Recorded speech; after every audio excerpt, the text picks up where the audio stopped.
Agora, falando dos 100 dias de governo, que é o nosso assunto aqui hoje, bem interessante a gente falar disso. Agora, às 7h15, você ouvinte pode mandar sua mensagem, 996711067. Hoje, 10 de abril, é aquele tradicional 100 dias. Fazendo um passado aí, a gente começou falando dos bastidores da política do Litoral Sul, mas vamos passar agora para as prefeituras, fazendo um compilado. Como você acredita que está em Peruíbe, por exemplo? Olha, em Peruíbe começou um ano bastante agitado por conta de um desastre natural, né? Que foram aquelas chuvas que ocorreram logo no início de mandato, né? Do prefeito. Isso acabou mobilizando toda a cidade. Enfim, então esse foi um primeiro desafio que o Felipe Bernardo teve ali na frente. E o fato que facilitou também a agir de uma maneira rápida ali na cidade foi justamente o fato dele ter sido secretário de governo durante esses últimos anos, né? Então ele conhece bem a máquina, conseguiu logo articular apoio de deputados estaduais, deputados federais, governo federal, governo do estado, para mobilizar a cidade para enfrentar aquela situação que realmente chocou bastante gente. Do ponto de vista político, acho que ele ainda não teve nenhum problema em relação, mas realmente teve esse desafio que foi essa chuva, né, que atingiu boa parte de Peruíbe, né, ficou embaixo da água, acabou virando manchete nacional. Então esse eu acho que foi um grande desafio que teve ali nesse início. E até a forma de atuação chamou atenção. Quem se juntar com a gente é a jornalista também, Cristiane Desconce, vai falar um pouquinho sobre esses 100 dias de governo. Bom dia, Cris, tudo bem? Bom dia, Rafa, bom dia, Sandro, sempre um prazer. Bom dia a todos os ouvintes da Rádio Mix. Estamos aí para comentar os 100 dias de governo, um marco muito importante, né? Que começou lá atrás com Franklin Roosevelt, desculpa, gente, que trouxe isso pela primeira vez lá nos Estados Unidos, né? E a partir dessa divulgação de resultados dos 100 dias que foi feito lá atrás, hoje é uma tradição trazer esses resultados ali para mostrar como está sendo o governo, como que o prefeito, ou enfim, o presidente, o governador iniciaram aí os trabalhos, e hoje a gente vai falar dos prefeitos da nossa região. A gente já falou de Peruíbe, vamos passar por Itanhaém. Queria que você comentasse um pouquinho como você acredita que está o governo do Thiago Cervantes, que era vice do Marco Aurélio, falamos há pouco, que era prefeito, então ele já tinha uma experiência de ser vice, depois virou prefeito, já está há bastante tempo no poder. Exatamente, e ele também prometeu aí, né, para os primeiros 100 dias, as questões para as enchentes também, né? Porque Itanhaém também foi bem afetada, né? E acredito que foi um plano cumprido, porque era uma emergência. E nas promessas que ele fez, ele levou muito em conta os desafios que ele teve de 2021 a 2024, né? Porque ele foi prefeito. Então, quando é a reeleição, é muito mais fácil, você tem uma visão melhor, né? Para poder planejar. E ele prometeu também avanços em saúde pública com a construção de uma nova UPA 24 horas ali. Saúde foi um tema muito trazido, né, pelos prefeitos aí nessas promessas dos próximos 100 dias. Então, Itanhaém não foi diferente, né? Até queria comentar que tem o e-book, né? Os prefeitos e o que eles prometeram. E nesse e-book a gente trouxe entrevistas com os 9 prefeitos da região, dizendo que eles teriam resolvido em 100 dias, né? Além dos planos de governo que estão divididos em tópicos, nos principais tópicos, os tópicos mais interessantes, mais importantes, para facilitar a leitura, mas também há o link para o plano de governo na íntegra. Então é uma forma do eleitor / cidadão fazer seu papel e fiscalizar e acompanhar passo a passo. Eu acho que essas propostas dos primeiros 100 dias são bem arriscadas, né, para eles firmarem, e o Thiago Cervantes foi bem conservador, porque como ele já foi prefeito e reeleito, ele trouxe justamente, né, essa questão mais pontual das enchentes, mas também disse que vai levar em conta a continuidade e os desafios que ele enfrentou no mandato anterior. Como você enxerga, Sandra, Itanhaém? É um desafio que ele teve pela frente já, até eu noticiei ontem na minha coluna, porque por conta de uma ação judicial que questionava a criação de alguns cargos comissionados. Inclusive a Câmara aprovou recentemente o corte de 72 cargos comissionados. E assim, a gente sabe que todo começo de gestão você tem que fazer a sua acomodação política, né? De aliados, que apoiar, trabalham. Então você imagina só, você tem 72 cargos a menos para você negociar com os seus aliados. Então esse foi um desafio inicial que o Thiago teve, né? E foi um desafio também até pela reeleição. Se por um lado ele conhece bem a máquina, como bem a Cris destacou aqui, por outro lado ele tem uma pressão muito forte por conta dos adversários, né? Como o caso do ex-prefeito Marco Aurélio, que a gente mencionou aqui, também do Silvinho, investigador, que saiu candidato pelo Novo, teve um bom desempenho na eleição. Então há uma cobrança muito forte, né, em relação a isso, né? Então o Thiago, eu acho que teve um pouco mais de trabalho, que a reeleição sempre há uma expectativa maior de você querer fazer mais, né? E aliado isso, essa pressão política, né, dos adversários, essa pressão das urnas, né? Então eu acho que foi um pouquinho mais trabalhoso em comparação ao Felipe Bernardo, né? Em cima do que a gente falou anteriormente, Sandro, tem até uma ouvinte que mandou mensagem aqui: bom dia, ouvindo aqui do Gonzaga, acho que deveria sempre ter renovação e não deixar pessoas morarem no cargo ano após ano. A gente estava falando a respeito das câmaras,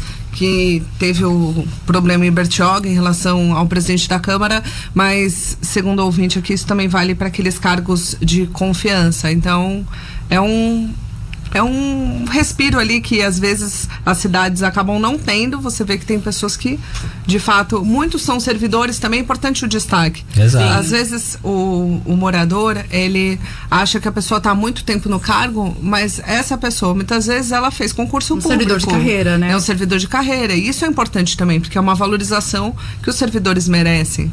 Não pode só falar que tudo é política. Não, e que precisam também, né? Porque a máquina pública, ela também precisa ser aprimorada no sentido de você, quanto maior a capacitação que o servidor tem, ele também precisa ser agraciado também com uma bonificação no salário, no vencimento, enfim, né? Então, algumas prefeituras já fazem isso, por exemplo. É uma delas. E assim, você precisa ter, no meu ponto de vista, por exemplo, se você é jornalista, você tem que apresentar uma pós-graduação, um mestrado relacionado à tua área de trabalho, né? Para que você possa devolver isso para a sociedade. Agora, não adianta nada, por exemplo, eu fazer uma pós-graduação em gastronomia e você é oficial administrativo, aí eu acho que realmente não tem nada a ver, só para apresentar o diploma, mas cabe às prefeituras fazerem esse tipo de regulamentação, né? Mas vocês sabiam que eu trabalhei em 2 prefeituras, é interessante porque você observa que se você tem ou a pós-graduação ou outra faculdade, em muitas delas você tem uma porcentagem a mais do salário e tem esse adendo que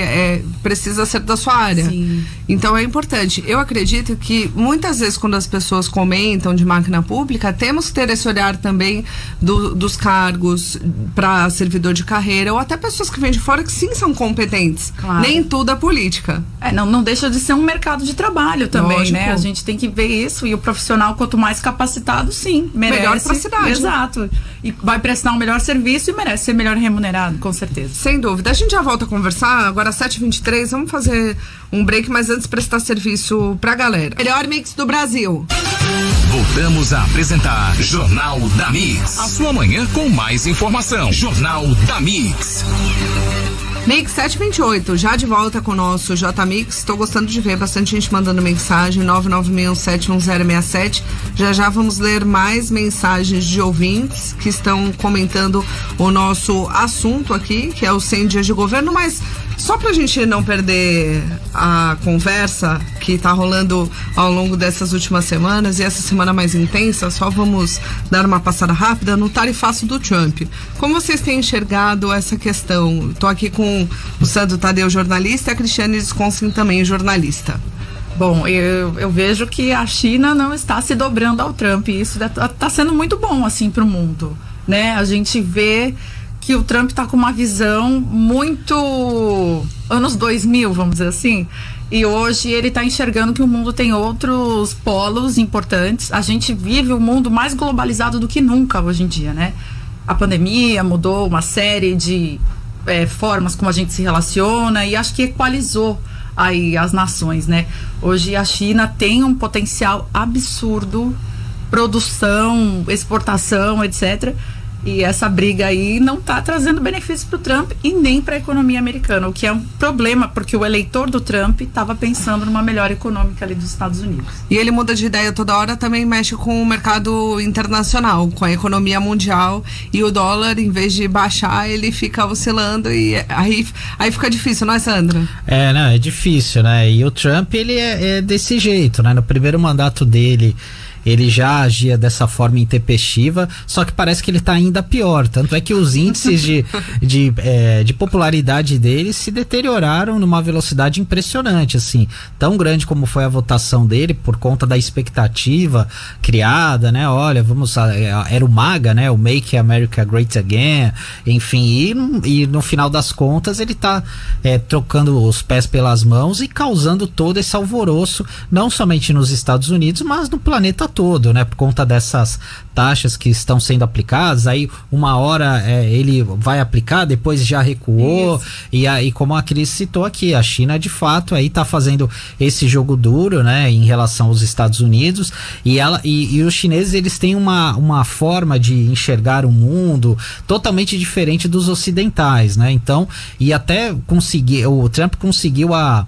proeza de fazer com que a China, a Coreia e Japão, que tem as suas peculiaridades, já teve guerra entre eles, sentarem juntos na mesa para tentar discutir, olha, como vai ser o cenário daqui para frente do ponto de vista econômico, né? Então, são alguns bastidores interessantes aí, que o Trump vem forçando a mão para tentar fazer essa era da desglobalização, né? Mas a gente não sabe até quais serão os efeitos a partir dessa política que ele vem adotando, né? Sem dúvida, e acho que é importante a gente citar também que o Brasil, ele tem se mostrado ali preocupado em relação às tarifas. Houve o cancelamento do Trump por parte de tarifas que só vão ser aplicadas em 90 dias, 3 meses, mas 10% são 10%. Não é pouco, né? Será que... E outra questão para a gente passar também nacional rapidamente, que acaba influenciando no regional, é o preço dos alimentos. Amanhã vai sair um novo IPCA divulgado pelo IBGE. No último, que é o IPCA 15, a prévia da inflação, mostrou que continua bem complicado. E o ministro da Agricultura disse que talvez depois da Páscoa, preços de alimentos que estão uma fortuna, como o ovo, que dobrou de preço para mais, podem baixar. Vocês acreditam que, de fato, vai acontecer algo, ou é uma fala mais política? Olha, eu acho que até pode acontecer, viu, Rafa? Porque, assim, algumas coisas é capaz de ficarem mais baratas, outras acabarem subindo o preço, né? É natural, né? Mas na média, quando a gente vê, de fato, tá pesando bastante, né? Essa questão do consumo dos alimentos para a população de uma forma geral, né? Eu acho que tem muito também que avaliar a questão climática, né? E da produção agrícola. E isso também tem reflexo no preço dos alimentos, e isso é meio que, por mais que tenha tecnologia, agricultura de precisão, agricultura 4.0, todas essas questões, não há como prever 100% se a gente vai ter uma colheita, enfim, e a produção de alimentos é bem incerto. Mas há medidas que o governo pode tomar, então essa fala, tomara que sim, seja real.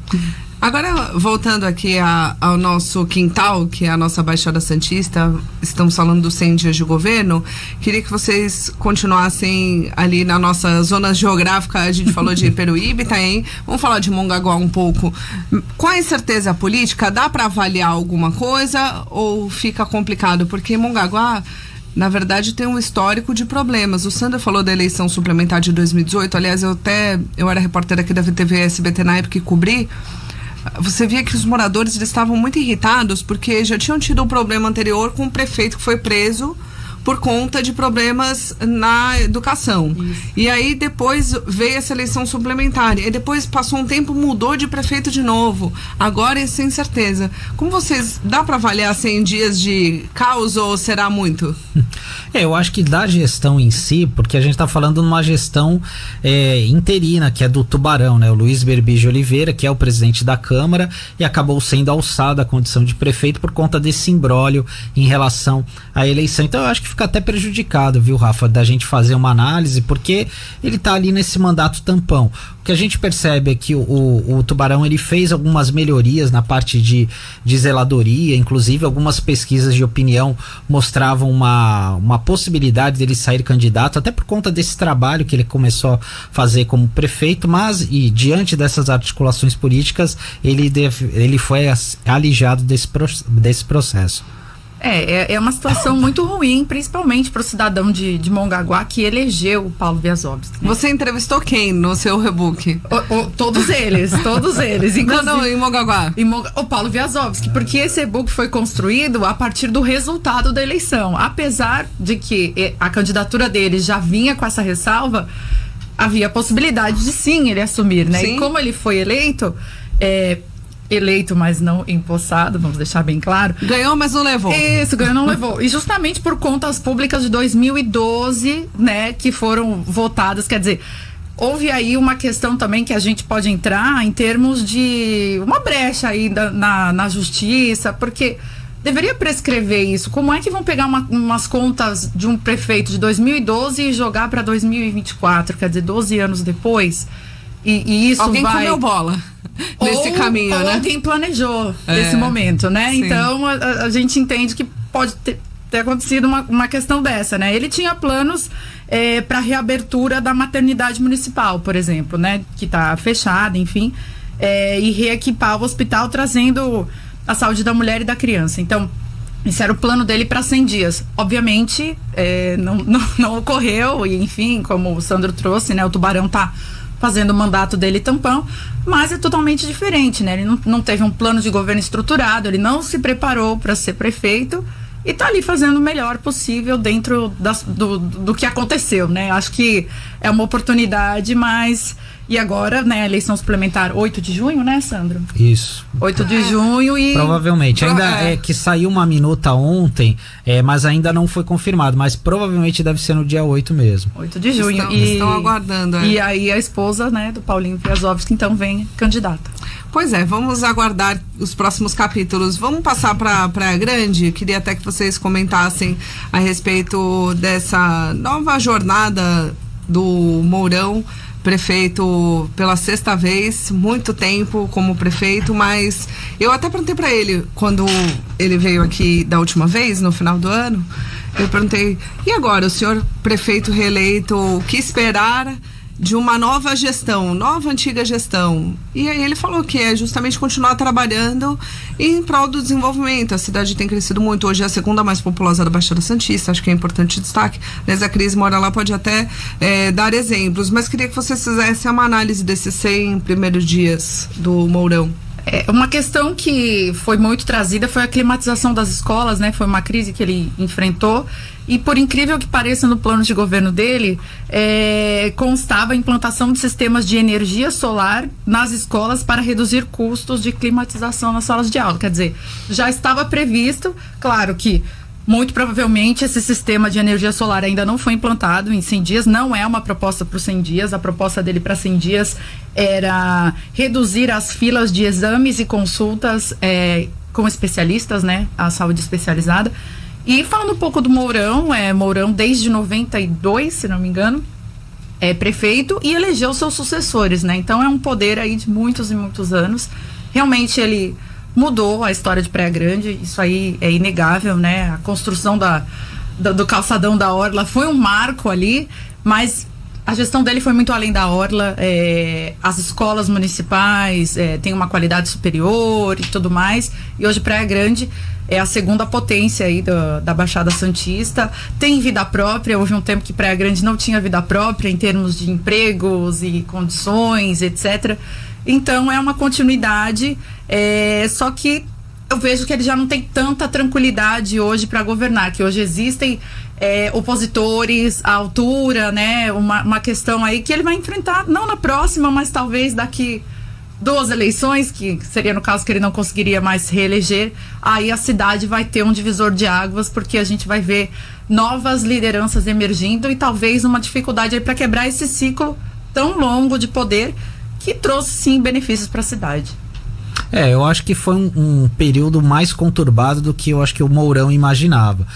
Além dessa questão da climatização, como a Cris bem citou, tem a questão da greve dos servidores públicos, né? Que está suspensa após um acordo lá com o Tribunal de Justiça e mais uma vez houve uma mobilização da categoria que vem crescendo, que assim, como a Cris citou, cidade vem crescendo, também vem aumentando o número de servidores públicos para dar conta na atuação na área da saúde, da educação, da assistência, enfim. Então é algo que o Mourão, acho que eu não lembro dele lidar com essa questão de greves de servidores, que sempre gera um desgaste, né? E também com a questão dos recursos, né? Porque a principal justificativa é que a prefeitura não tem como honrar com um reajuste muito elevado, e isso coloca alguns pés atrás, né? Que isso começou a ser levantado pela Câmara, né?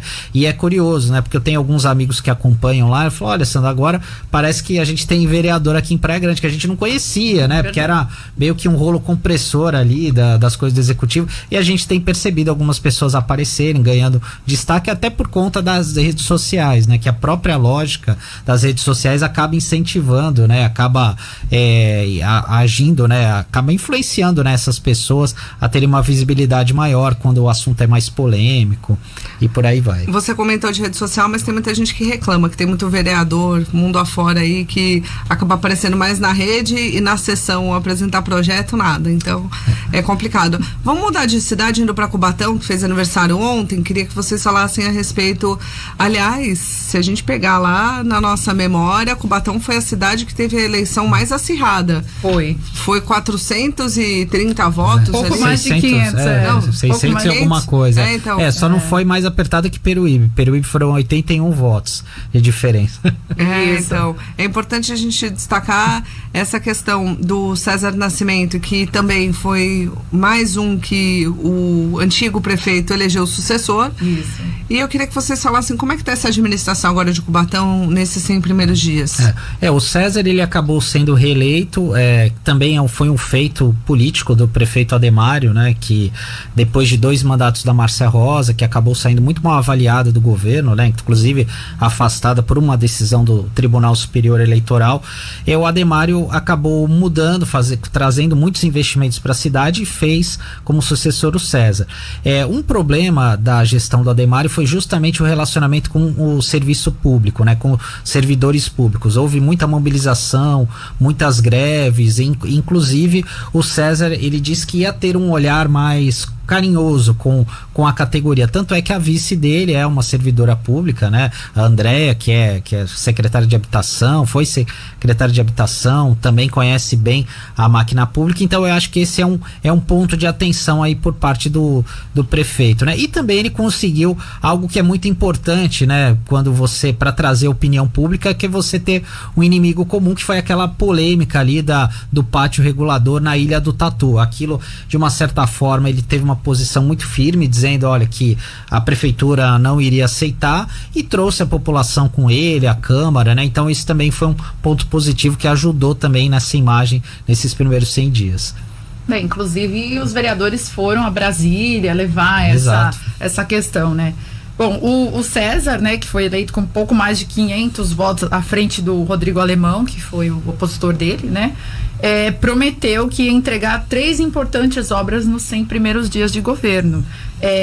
O AME, o novo terminal rodoviário e uma escola no Jardim Nova República. Né? Ele disse que a prioridade era colocar esses 3 equipamentos para funcionar nos 100 primeiros dias, destacando a urgência de atender às necessidades de saúde e educação para garantir o bem-estar da cidade. Fica aí, o cidadão vai lá saber se tá lá a AME, tá lá a escola no Jardim Nova República. Tá ou não, Sandra? Olha, eu não sei te dizer, viu, Rafa? Preciso checar essa informação, mas é bom pegar essa dica aqui com a Cris. O AME eu não me lembro, porque o AME, quando é inaugurado, tem uma divulgação expressiva. Mas vamos passar agora para Bertioga. Queria que vocês falassem um pouquinho, falamos aqui da questão da presidência da Câmara, mas também mais um que elegeu o sucessor, o Caio Mateus elegeu o Marcelo Vilares, que era vice-prefeito durante 8 anos. Queria que vocês falassem um pouquinho sobre como estão as coisas em Bertioga, as promessas, o que foi cumprido, o que não foi. Olha, eu acho que o Marcelo ele pegou o cenário mais favorável de todos. Primeiro que ele herdou aí uma administração que foi muito bem avaliada, que é do prefeito Caio Mateus, e ele fez parte desse processo, né? Ele foi o vice durante 8 anos, então conhece bem a máquina pública de Bertioga, inclusive o Instituto Badra, né, que é vinculado, o BS9 é vinculado ao Instituto Badra, tem realizado uma pesquisa de avaliação desses primeiros 100 dias e começou ontem a fazer a divulgação desses resultados, e o índice de aprovação do prefeito supera os 70%, né? Então acho que os números são absolutos, né? E mostram de fato aí que a população agrada, né, o mandato do prefeito Marcelo Vilares, que tende a ser uma continuidade do mandato do Caio Mateus, obviamente cada um com o seu jeito de tocar a administração. E no caso, né, trazendo aqui, ele foi eleito com 68,48% dos votos, então a aprovação aí se mantém também com grande número de eleitores, né? E, claro, por essa continuidade, ele prometeu uma força-tarefa para garantir que os projetos em andamento continuem progredindo. Ou seja, ele trouxe que nos 100 primeiros dias ele ia colocar mais força nesses projetos, dando continuidade, né? Falou sobre uma nova secretaria voltada para habitação e regularização fundiária, porque Bertioga é uma das cidades que mais cresce na Baixada, né? Mais recebe novos moradores, ali com Praia Grande, né? São as 2 cidades onde mais novos moradores chegam. Então essa questão da regularização fundiária é muito importante nesse sentido aí de novos moradores, evitar conter invasões, etc, né? Então foi uma das promessas aí essa nova secretaria.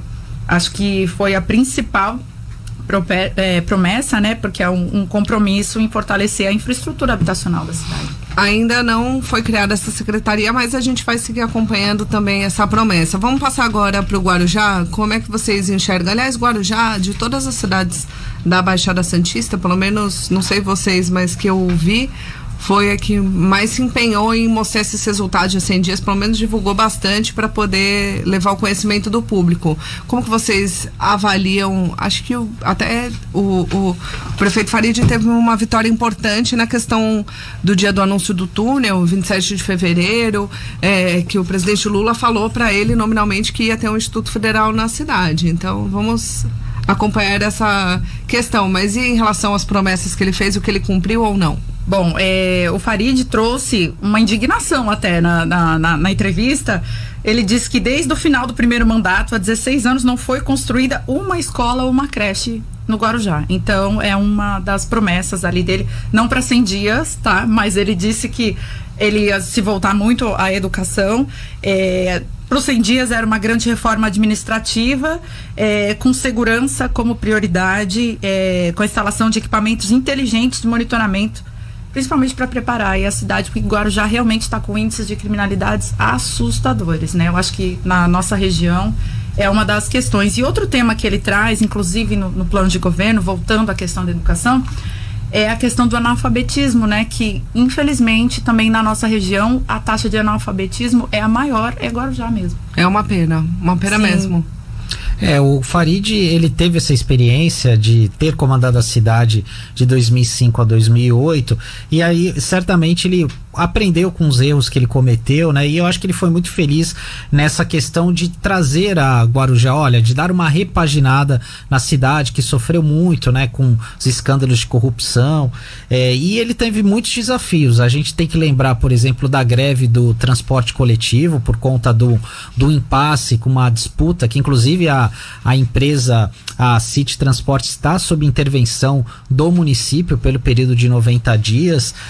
Então esse foi um desafio que ele teve aí logo de cara, né, para lidar. A questão da falta d'água também, que é um outro problema recorrente no Guarujá, inclusive agora fora do período de temporada de verão, e os desafios naturais da máquina, né, porque ele veio herdou uma administração com muitas dívidas, né, inclusive ele fez um anúncio público. Eu acho que isso é muito louvável, né, quando você traz à tona, faz um evento para explicar pacificar a sociedade, e também eu acho que do ponto de vista político ele fez um movimento acertado após esse anúncio feito pelo presidente Lula de instalar um Instituto Federal, mas ele falou, olha, não adianta você apenas citar. Então ele organizou, conseguiu juntar a sociedade civil para que houvesse uma cobrança pública e ter aquele lembrete ali na hora do Camilo Santana, olha, ministro, a gente está aqui esperando o que o presidente anunciou, né? Então é importante você trazer a população,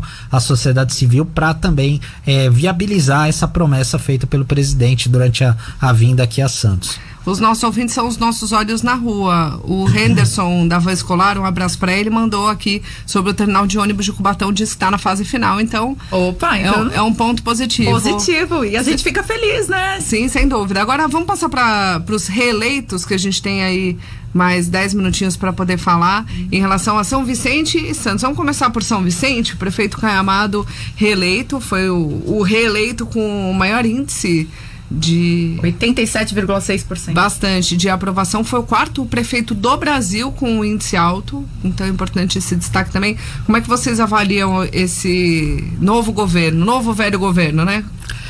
O Caio, assim como outros prefeitos, também está enfrentando um problema que é uma greve, no caso dos professores, né, dos servidores da educação.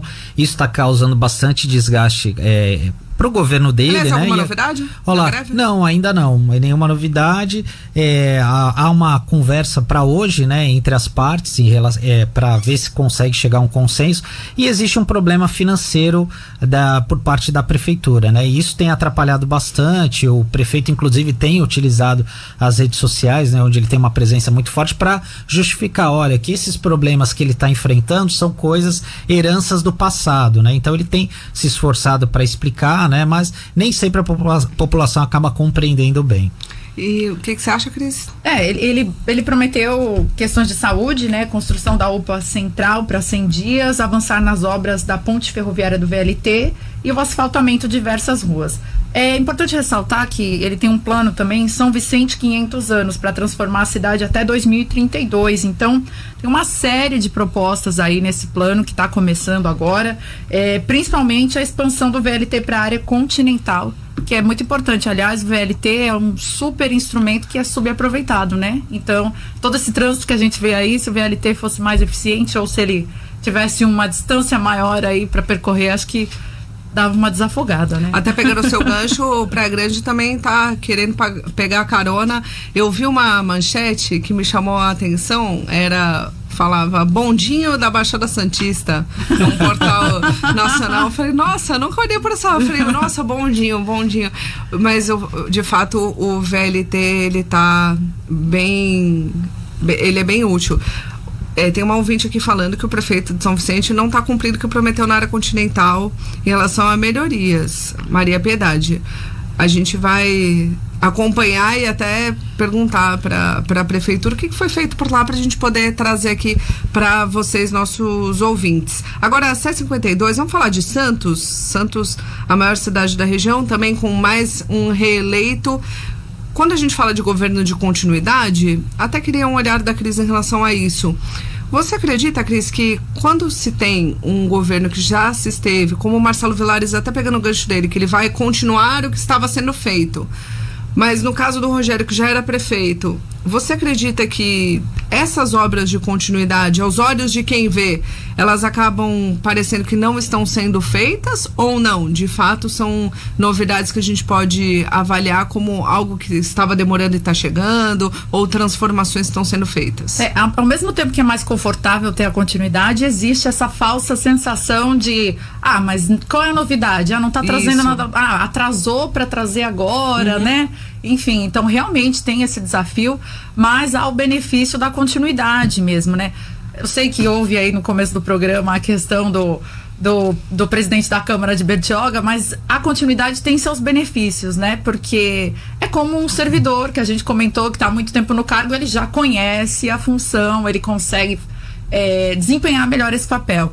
E o Rogério trouxe para os primeiros 100 dias novas unidades habitacionais e o início do projeto Parque Palafitas, além da inauguração da Policlínica do DIC da Vila Gilda e dar início à construção de um hospital pediátrico na Zona Noroeste. Eu não sei se tudo isso já rolou, mas eram propostas para os 100 primeiros dias. Realmente, já houve a entrega, né, dessa da policlínica, já, a gente falou, né? Aqui, eu me lembro, acho que foi em fevereiro, não tenho certeza. E do hospital, eu salvo engano, eu acho que já tiveram início as obras mesmo. A expectativa é que esse hospital fique pronto até o final do ano, até o final do ano, exatamente, que foi anunciado esse hospital no baile da cidade do ano passado, que ele acabou fazendo essa divulgação. E o Rogério tem esse desafio, né, porque quando você tem um prefeito reeleito, cria-se uma expectativa, no caso até da ouvinte citou do Caio Amado, é natural que haja uma cobrança maior dele até pelo resultado eleitoral que ele teve. E o Rogério também, embora tenha sido reeleito, ele teve uma opositora, que foi a deputada federal Rosana Vale, né, que conseguiu mobilizar uma parcela importante da sociedade e trouxe à tona alguns questionamentos sobre a gestão, sobre alguns pontos, e uma parte dessa oposição, hoje ela está muito presente na Câmara. Hoje o PL ele tem 4 vereadores que têm feito bastante barulho ali na oposição, levantando temas relacionados à área da segurança pública, a questão das pessoas em situação de rua também, né, questionando algumas políticas, algumas questões que são ali que a prefeitura tem que lidar com essa questão que vem patinando, né? E eu acho que é natural. Oposição é para isso mesmo, né? Para questionar, para que possa avançar os serviços, o atendimento à população de uma forma geral. Vocês acreditam, até nessa questão que falamos, por exemplo, essa cobrança dos moradores, ela passa muito também. A gente fala bastante de rede social, pelo menos eu tento enxergar assim, nós, os meios de comunicação, divulgamos, informamos, mas na rede social você vê ali muitas vezes factoides também. Acho que é importante também o ouvinte ficar esperto, se comunicar de forma oficial muitas vezes, porque tem barulhos que são feitos por lá que podem atrapalhar todo um projeto. Vocês não acreditam nisso? Com certeza, acho que não tem muita responsabilidade ainda, né? As pessoas em si não têm responsabilidades. E tem muito comentarista de título, que eu acho que é um grande desserviço, né? Quando a pessoa lê um título e já fala, nossa, aconteceu tal coisa, e não leu a notícia, não se inteirou do tema, né? E o cidadão tem que estar cada vez mais interessado e tem sim que cobrar. E é por isso que a gente cria instrumentos como esse e-book que traz as propostas, porque é uma forma das pessoas entenderem. Você viu que já teve alguns ouvintes que se manifestaram. Sim, hoje bastante gente participou. Falaram, olha, aqui já está fazendo, aqui ainda não e tal. E isso é muito importante. Isso é a cidadania. E é quando a gente mobiliza a população é que a gente muda o resultado lá na ponta. A gente muda a qualidade do candidato e, por fim, a qualidade do gestor. E só para fazer um complemento, Rafa, que assim, e muitas vezes é importante saber onde cobrar, né? Porque eu lembro do período que eu era estagiário do antigo, já extinto Expresso Popular, às vezes a pessoa ligava para passar de uma situação, falando, não, mas você já registrou a queixa na ouvidoria, já, enfim, porque muitas vezes as pessoas não sabem. A gente tava falando do VLT, né? Que é até um ponto aí citado pelo Caio Amado. O VLT não é uma obra da prefeitura, é uma obra do governo do estado. Que nem aqui em Santos. A segunda fase já está praticamente pronta, mas até agora o VLT não chega ao centro. E então, o prefeito até esteve aqui reclamando, inclusive, dessa demora, porque teve vários problemas nas empresas. Exato. Isso é importante destacar, nas terceirizadas. Então, muitas vezes, assim, a população fica incomodada. Então, por exemplo, o governo do estado, nessa história do VLT, precisa ser muito bem cobrado, né? Até porque é uma obra que já gastou muito tempo, causou muita dor de cabeça para os comerciantes do centro, ali da Rua Campos Melo, da Encruzilhada, enfim, né? Então, de fato, precisa ter um olhar mais atencioso e saber como cobrar, né? E onde cobrar. E aí até que entram órgãos como o Condesb mesmo, né? Que é um órgão metropolitano que reúne os prefeitos, até a própria União dos Vereadores da Baixada Santista, a UVEBS, são órgãos metropolitanos a AGEM também, que tem que chegar e com mais força para cobrar o governo do estado sobre isso. Só para a gente finalizar rapidamente, uma última pergunta, que a gente tem aqui um minutinho. Vocês acreditam que o ano que vem, algum desses prefeitos que estão eleitos possam sair para outras aspirações políticas? Olha, eu acho que um deles sim. Existe essa possibilidade, assim, comentários. Ainda não posso falar, mas assim, porque ainda não tá confirmado. Inclusive, eu já o questionei a respeito disso anteontem, ainda tô esperando um retorno. Mas é possível que um desses prefeitos possa tentar algo. Eu sei de um que não iria. Não, eu sei de 2 que não iriam, mas os outros. Aí a gente fica para uma próxima. Gente, muito obrigada pela participação. Vocês, além de amigos, trazem um conhecimento, um debate de alto nível. Eu acredito que é isso que a sociedade precisa. Pessoas que possam até em algum momento ter opiniões diferentes, mas que consigam sentar à mesa e conversar de forma respeitosa. Obrigada, Sandro. Quem quiser acompanhar a sua coluna, passa aí rapidamente. O site é www.bs9.com.br. Normalmente de madrugada já tem uma coluna quentinha ali com as informações. 3, 4. Por aí. Enquanto eles dormem. Exato. E você, Cris, quem quiser o seu e-book, como pode fazer? Pode entrar no meu Instagram, Cris Desconce, é o primeiro link. E para você que tá ouvindo a Mix, com o cupom 100 dias, só R$3,96. Bora lá. Então, fica a dica aí pro pessoal. Muito obrigada a vocês. Agora, 8 em ponto, vamos prestar serviço antes de ir embora? Trânsito e Balsa. O trânsito no sistema Anchieta Imigrantes está normal, de acordo com o último boletim das 7 da manhã, das 8 ainda não chegou. Se chegar eu falo antes do jornal acabar, mas a balsa está bem complicada, 40 minutos de espera do lado do Guarujá, 25 do lado de Santos, só 6 embarcações. Barcas Santos Vicente Carvalho também estão bem cheias, 20 minutos de espera, 2 lanchas só. Por isso, hoje e amanhã está um pouco mais complicada para os pedestres e motoristas. Vencedora do kit Pedacinho Só Alimentos, Caroline Santos, final do telefone 1282. Pode retirar o kit até segunda-feira, dia 14, das 9 da manhã ao 12h30. Rua Tolentino Filgueira, 119, quinto andar, sala 51, aqui no Gonzaga, em Santos. E a Cris e o Sandro também estão convidados para tomar aquele cafezinho gostoso aqui, que só a Mix tem. E o café tá caro, então vamos aproveitar. Café da manhã de rico e um pãozinho de queijo, Pedacinho Só Alimentos. Com todo prazer a gente vai oferecer esse café para vocês. 8h01, vamos embora. Amanhã tem mais J-Mix, 6 da manhã.